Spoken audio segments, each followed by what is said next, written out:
Yo creo que fundamentalmente soy un poeta que hace otras cosas.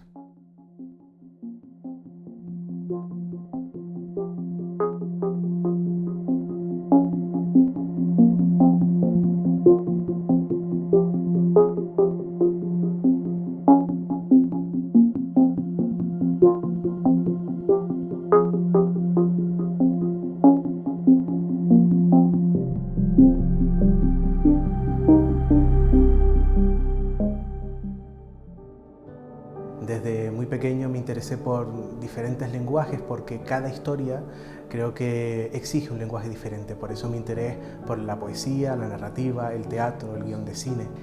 Mira, la primera lectura que yo recuerdo que me emocionó y que me incitó a contar yo luego otras historias fue La Isla del Tesoro.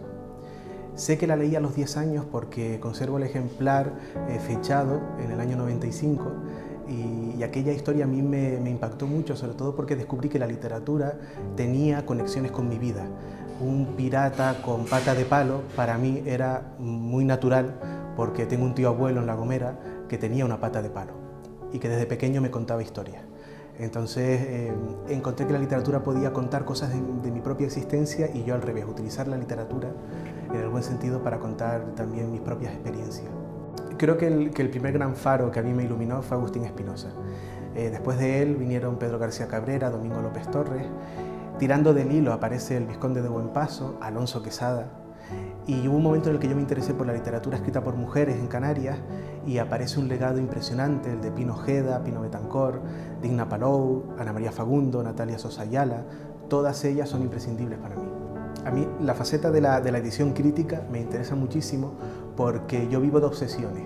Entonces yo me obsesiono en determinado momento de un autor o de una autora y lo quiero saber todo y lo quiero leer todo, y eso me ha llevado a publicar la poesía completa de Pino Betancor, alguna antología como la de Agustín Villaresal. Yo tengo claro que nunca voy a leer toda la literatura que me va a marcar.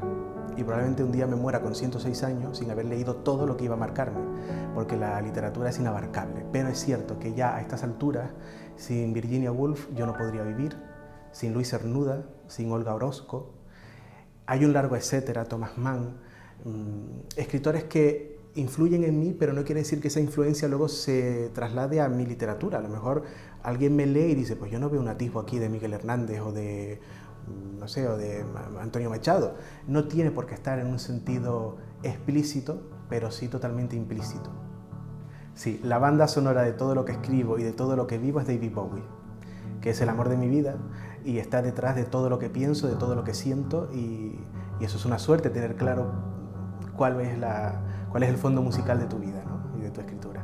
Yo creo que el cine es fundamental en mi escritura porque me ayuda a visualizar las acciones que pienso y porque el cine ha entrado por los ojos desde que yo era muy pequeño y ha creado todo un imaginario protagonizado por las estrellas de cine, por las ciudades que aparecen en las películas, por la propia elipsis que para mí llegó a través del cine, ¿no? Más que de la literatura. El lenguaje cinematográfico trabaja con lo que deseas y con lo que sueñas y te lo pone delante, ¿no? Entonces ver tus sueños es una manera muy convincente de entrar en la literatura. El teatro es que es la pasión en directo y lo que uno vive en el teatro no lo encuentras en la vida. El teatro es un espacio que te muestra todos tus recovecos, todas las historias posibles, todas las pasiones, todos los deseos, de una manera tan vivencial y tan epidérmica que a veces yo voy muchas veces al teatro a ver a terceros y tengo unas ganas enormes, sin saberme el guión, de subirme a dialogar con esos personajes. Siento que la escritura es algo tremendamente personal, que la búsqueda del estilo propio se inicia con las lecturas que uno elige, las que se va encontrando y sobre todo con lo que uno destruye, con lo que uno rompe. Entonces yo confío tanto en la creación como en la destrucción. Entonces en vez de ir a talleres de escritura que son muy lícitos y estupendos para todo el mundo, yo prefiero escribir y romper, escribir y romper, escribir y romper.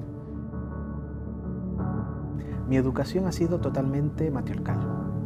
Las mujeres de mi familia me contaban historias y me enseñaron que ellas son continentes de memoria. Eso para mí fue fundamental. Desde pequeño yo he estado siempre escuchando las historias de los demás.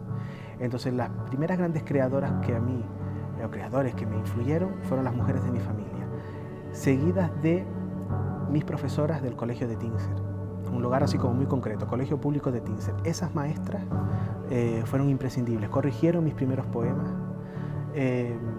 sacaron de la biblioteca escolar los libros que consideraban que yo debía leer, y luego primeros personajes que entraron en mí a través de la televisión, como Terence Moix, por ejemplo, un escritor con una influencia tremenda del cine en su obra, con un perfil muy camp que va mucho conmigo, que adoraba a las estrellas de cine, que tenía un programa de entrevistas, Más estrellas que en el cielo. Todo eso influyó tremendamente en mí.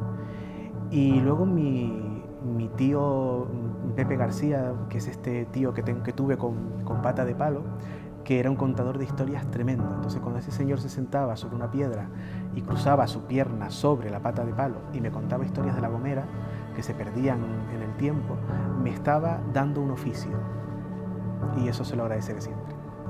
Sobre los premios literarios, yo creo que hay que ser un poco inocente, ¿no? La industria editorial está montada de tal manera que la mayoría de los premios los convocan empresas privadas que desarrollan su estrategia de marketing y que no se les puede criticar porque es una cuestión de empresa privada, ¿no? Hay premios literarios absolutamente limpios y premios literarios que están dados de antemano. Entonces no hay que ser ingenuo. Si yo un día gano el premio Planeta, lo digo ya, es porque me lo ofrecieron y yo lo acepté.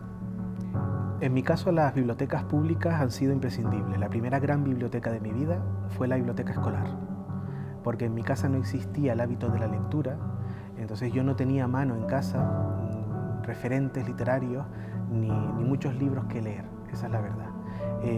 Para mí la biblioteca del colegio fue fundamental, fue la primera que me dio la posibilidad de descubrir este universo que luego ha marcado mi vida, y posteriormente las bibliotecas públicas han seguido ampliándome ese imaginario, no solo a través de la literatura, sino a través del cine. Yo en esta biblioteca en la que estamos descubrí la película El extraño viaje, de Fernando Fernán Gómez. Esa película marcó absolutamente mi vida. No solo le dediqué toda una investigación de 3 años, sino que me permitió conocer personas que han sido imprescindibles en mi vida personal. Creo que las bibliotecas van evolucionando y a veces evolucionan más que la propia sociedad.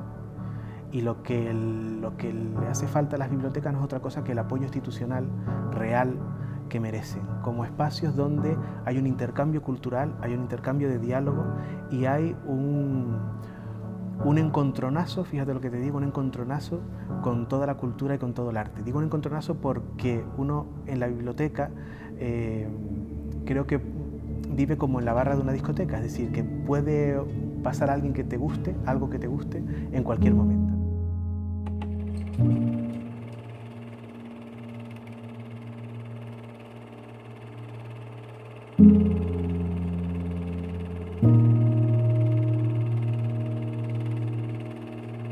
Hoy soy niño, tras renunciar a serlo de raíz para saberme hombre. Fui siempre niño en el futuro, y aunque el futuro ya pasó, mientras duró, fui siempre.